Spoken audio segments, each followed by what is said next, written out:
I didn't pay much attention at first. My desk was busy scanning the incoming individuals for weapons, pathogens, parasites, and other contraband. The usual routine.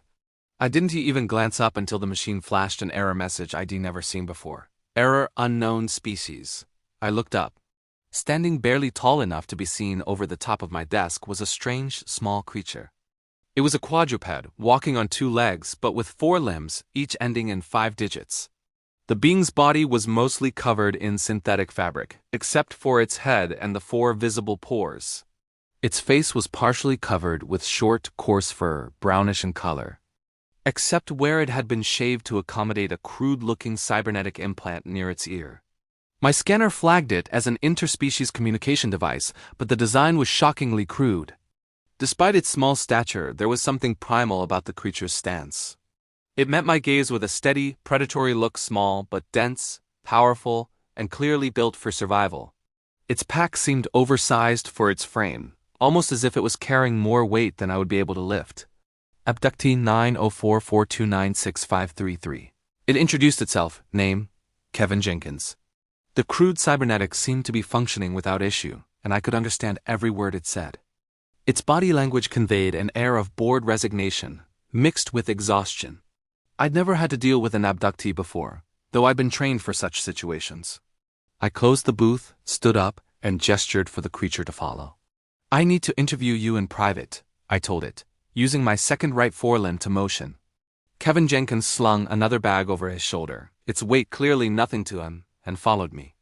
As we walked, I noticed his movement was smoother than mine despite the apparent weight he was carrying. I know the drill, he said nonchalantly. Pretty sure I'll be leaving this station soon enough. Why's that? I asked, trying to keep things casual as I ushered him into the private interview room, activating the privacy field. The noise of the station disappeared, replaced by a fuzzy silence. Jenkins dropped his bags with a dense thud. The weight of his bags was exactly what I had suspected. He was from a high-gravity world. They're going to prosecute me for vagrancy, he said casually. Article 227, paragraph 16 of the Galactic Treaty of Laws. Why would they do that? I asked, genuinely curious. Jenkins sighed, stretched, and rolled his head with a clicking noise from his endoskeleton. Because, as a pre-interplanetary species, I'm not legally sentient, he explained. I'm an indigenous fauna specimen. Not allowed to own property or be employed, basically? I nodded, my implants translating his tone of bitter amusement. The Cordy abducted you, didn't they? He nodded back. Yes, we call them Greys. They take species like mine, experiment on them, and then sell the resulting tech to other species. All perfectly legal once a species is recognized, but until then, he trailed off. I could feel the empathy in my implants. The humans had been exploited, their biology used to sell cybernetic devices to the galaxy. It was unethical, but legal. Jenkins' situation was a clear violation of the bureaucratic system, and he knew it.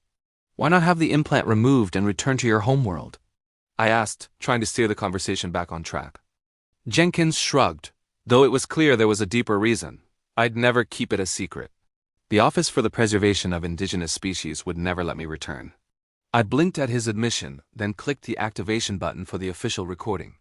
Interview begins at 11:96 to 5 to 24.4, Civilian Trade Station 591, Outlook on Forever. Customs and Immigration Officer interviewing pre-contact abductee. Maine, Kevin Jenkins. Species, human, homeworld. Category 12 temperate. I paused, raising an eyebrow. Category 12 temperate? That's impossible. Jenkins gave me an amused look. Documentary verification included. He handed me the data storage. The files showed exactly what he claimed Earth was, a Category 12 planet. Hostile, vicious, and dangerous. It was a death world, but I was trained to recognize anomalies. This shouldn't have been possible. Technically, he continued, I'm not sentient, so the paperwork doesn't fit. That's why Station 442 kicked me out. I could relate. The bureaucracy was rigid, incapable of dealing with anything that didn't fit within its parameters. The interview continued, but before long, we were interrupted by the sound of the attack alarm. The station was under threat. I sprang from my chair. Them? I whispered, my heart racing. Jenkins didn't seem concerned in the slightest. Hunters, he said, loping along beside me. I opened the weapons locker, grabbing 2 pulse guns and shields. "We've got a problem," I muttered, strapping on the gear. Jenkins didn't seem to flinch at the news. "I'm good with this," he said, clearly unbothered. I had no time to wonder about his calm as the alarms blared and chaos erupted. Shots rang out, and we ducked for cover. The hunters, a carnivorous species known for their vicious attacks, were attacking the station, and we were trapped in the middle of it. Jenkins was fast, unnaturally fast, darting around the booth and dodging shots. His movement wasn't just quick. It was instinctual. I was struggling to keep up. "Ugly _" he muttered, eyeing one of the hunters. They were terrifying, with 7 eyes and cybernetic enhancements fused to their bodies.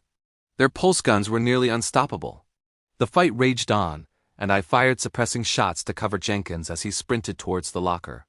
It was a desperate move, but he was faster than I could comprehend. He grabbed the grenades, tossed one towards the enemy, and a blinding light flashed as the first hunter was incapacitated. But it wasn't enough. The hunters charged. I barely had time to react when Jenkins moved again, impossibly fast. He slammed into one of the hunters with such force that it sent him reeling. He ripped the weapon from its cybernetic hand and began pummeling the creature with a speed and brutality I had never seen. The other hunters kept firing, but Jenkins didn't stop. He took the hits, his body absorbing the blows that would have killed most species, and he kept going. The last hunter was down in moments, his body mangled by Jenkins' relentless assault. My mind reeled. He wasn't just strong, he was unstoppable. Jenkins finally stopped, panting heavily, his body battered but alive. He wiped the blood from his face, a missing tooth adding to the chaos of his already damaged face. "That was rough," he muttered with a grin, and despite the situation, I couldn't help but laugh. Tough bastards, I thought, looking at the wreckage she'd left behind.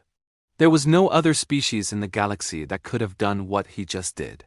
"Next time, I'm keeping the grenades," Jenkins said, still catching his breath.